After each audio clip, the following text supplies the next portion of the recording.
Retro Corner C64, what it's like working on a legend. It's that time again. The great saga of your favorite retro storyteller's incredible journey continues. Oh, come on. That's a bit much. I can almost hear you all shouting, but hey, a little drama is always good for a story. As you know, my first computer was the legendary Galaxia, and I got it, you could say, by chance. For several years, I enjoyed working on it, creating programs and games in BASIC and machine code. I never dared to send any of it to a magazine like Svet Computera to see if it was good enough to publish and maybe earn a few dinars. That's just how I was, and I can't say I've changed much since then. Only later, when I switched to PCs, did the new era of programming, software selling, and PC maintenance begin. But that's a story for another time. Let's get back to our topic. The first question is, why did I even want to switch from Galaxia Plus to another computer? Well, Galaxia had reached its peak and was slowly fading away. How? There were fewer and fewer articles about it in computer magazines. Development had stopped, you couldn't connect a disk drive, the printer interface never came to life, and let's not even talk about a BBS module, the forerunner of the internet. Networked computers accessed via modem telephone through which users exchanged mail, programs, held conferences, forums, etc. It was time to get a more powerful machine. My dream was to get a ZX Spectrum 48K, but I was aware that there were much stronger machines out there at the time. Of course, prices severely limited the choice. Buying something like an Amiga, Atari ST, or heaven forbid, a PC, which cost a fortune back then, was out of the question. Apple computers weren't popular here either, and they were insanely expensive, so at least that wasn't a temptation. So the question was, what computer could I buy that would meet my wishes without destroying the family budget? I'm joking, as if my parents would have even let me.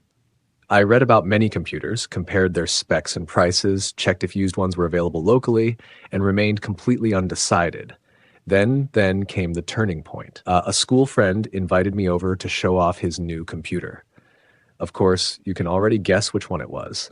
A beautiful Commodore 64 sitting proudly on his desk.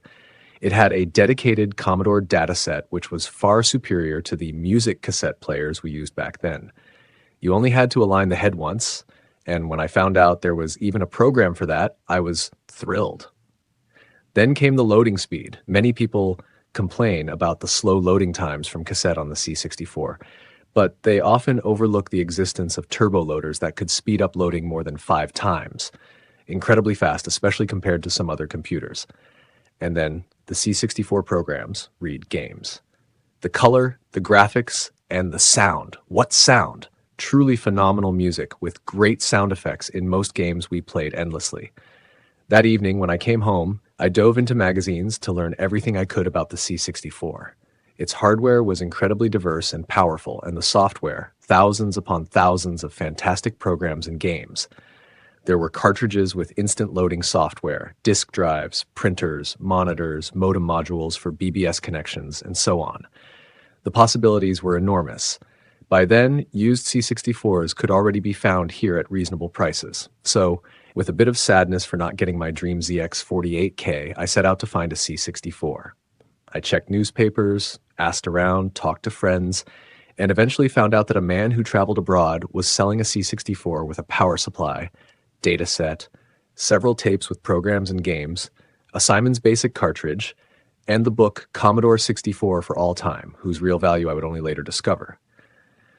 The data set that came with the computer was the only one of its kind I ever saw. It had a built-in fancy screw for head alignment, and most importantly, a potentiometer for fine-tuning, so there was no need for a separate alignment program. It worked even better than those. Amazing. Everything came at a great price, so I lightened my father's wallet. I still wonder how he had so much patience and understanding for my computer obsession. The first day my new computer became part of our household was very special for me, though not so much for the rest of the family. I had an old black and white TV I used for my Galaxia, but now I wanted to see color, sound, everything. And the only color TV was in the living room, the center of family life. You can imagine how my grandparents reacted. Luckily, my parents were on my side, and as an only child, I didn't have to fight over it. We eventually reached a compromise, 2 to 3 hours on weekdays when no popular shows were on, and more time on weekends outside of prime time. I even got my father hooked on games, which earned him dark circles and sleepless nights, but hey, you can't have both. Gaming fun and a good night's sleep. Still, as fun as games were, I wanted to get into programming thanks to my Galaxia and local computer magazines. The family loved that idea. I went back to the black and white TV, and my dad could rest again. I started with BASIC and assembly at the same time. Basic commands were described in computer magazines in a standard form, unlike the peculiar dialect used on Galaxia, so I quickly adapted. But there was a problem that most C64 programmers faced: the lack of commands for graphics and sound. Later, I learned why. The BASIC on the Commodore 64 wasn't designed specifically for it, but for earlier Commodore computers, because Commodore had bought that version of BASIC from Microsoft for a one-time fee, not per unit. A great deal for Commodore. That's where the Simon's BASIC cartridge I got came in. It added all the missing commands for graphics and sound. I studied and programmed in it for a while, but I was aware that others would need to have Simon's BASIC too to run my programs.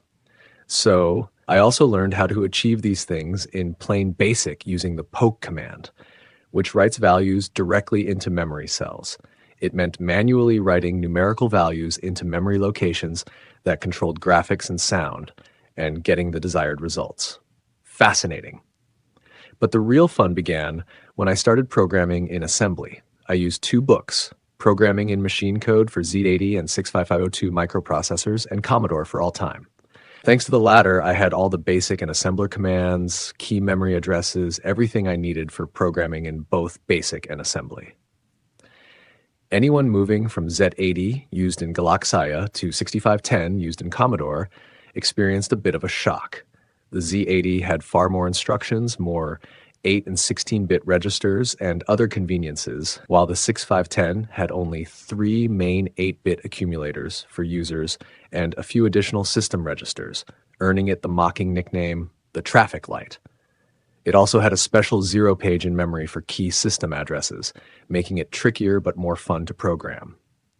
I made several programs and games, some of which I showed to friends, who, at least they said so, liked them. Unfortunately, I never got a disk drive. They were nearly as expensive as a new computer or a BBS modem. And honestly, I didn't try much since I heard it was nearly impossible to connect locally due to busy lines. Of course, not everything went smoothly. A partially broken chip, the graphics processor that I eventually replaced, the time my computer fell off the table and broke its case, countless broken joysticks, and so on. But all in all, it was an extraordinary and exciting time in my life. Know this: the Commodore 64 truly deserves its fame. It's a machine of great potential in every way, and rightly the best-selling computer of all time. Everyone who ever touched one experienced something special. So let's end this story with their famous slogan: are you keeping up with the Commodore? 'Cause the Commodore is keeping up with you.